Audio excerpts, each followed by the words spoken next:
Andy Lee, tough fighter, world champion now. What's going to be the key to your victory, kid? When you think about that fight, what's going to win you the fight? My mind, being smarter and being conditioned to, execute the strategy that the team has been working with me endless hours and repetition, So I think all around is being confident in what my work can always do for me, and that's what's going to win me the fight. Have you studied any tape on Andy? Do you leave that up to your coaches? How do you approach an opponent in a fight like that?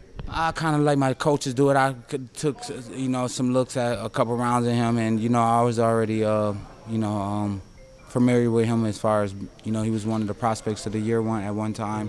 He had a lot of hype behind him, and, So, of course, his name was ringing bells, and he took kind of a fall, and now he's back, and, he never left. So I think that's the way boxing is, and, for me, I give a lot of tribute to be able to go in there with a guy that's, been conditioned and, well-groomed and, is fighting for his own legacy and working endless hours to do the same thing that I'm trying to do. 2015, what do you want to get accomplished before the year's done, Petey? What goals have you set for yourself to accomplish this year? Get my wife pregnant again. No, I'm playing. No. I think I'm just keep at it, man. Just keep rolling, keep rolling with the punches, keep in shape, keep working out, keep hungry, and being prepared for the big fights out there. And that's really all I could really say. I'm out here. I look at it as, every year is just a year for me to elevate it to a different level. And I've been doing that endless hours of doing that. In my life. I'm 31 years old, and I accomplished a lot. And I'm just very thankful to be living and be able to put out positive energy out there. Speaking of other fights, Petey, in the big fights, is that something you want to get accomplished? Your fight, the other champions in the division. A lot of people, want to see you against the Golovkins, want to see you against maybe the Miguel Cottos. Is that the plan? Should you win against Andy Lee, to attack or target those fighters? I think anything is possible. You know what I'm saying? So I just kind of play along, man.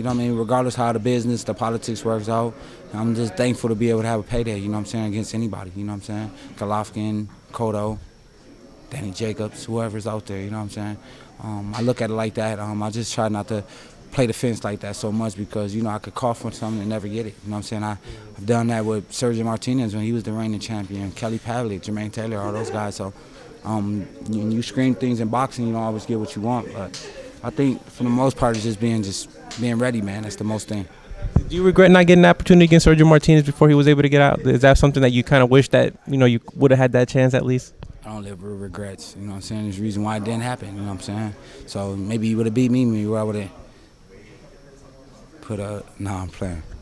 I just look at it like it never happened because it wasn't meant to. So, I don't go into detail. I don't live with regrets in my life. Just a couple more questions, Petey. Do you feel you have to be impressive in this fight to kind of remind everybody that you're one of the top middleweights? Are you going in with that kind of mentality to this fight? No, I'm going up in there with my own mind, just to do what I do, get the job done, because that's what it takes to have a successful career. Just worried about what you've been doing in the gym. If I look to impress so many people and fighting for the expectation of others, I would never get nowhere. So I always never was defined off of what people said off of me. I was defined by what my hard work was able to do for me. And you've always been a guy that always respect your opinion, man. Just opinion on Miguel Cotto, Daniel Gill, that said that fight might be next in your weight class. What do you think about that fight, Petey? Business is business. They both being able to feed their families. What more can I say? Daniel Gill was a good fighter. Had a short little stint when he fought Golovkin, but he's back, and I think that's what it's all about, is to be able to get another payday and feed your family.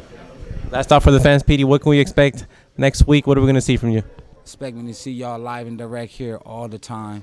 Expect me just to go put the animal status stamp on, and you just can expect Kid Chocolate to keep throwing chocolate after the fight. Have your hands reach for the air.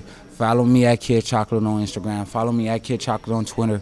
Just make sure y'all just inspire the youth in front of you, and I'm going to keep doing the same thing. I'm going to keep living my life, because that's all I know how to do. And I want to do this, most importantly, do one thing. I want to thank the Lord God for just granting me the opportunity to be a good person. Awesome, man. Thank you, Petey. Appreciate the interview as always, man. Good luck.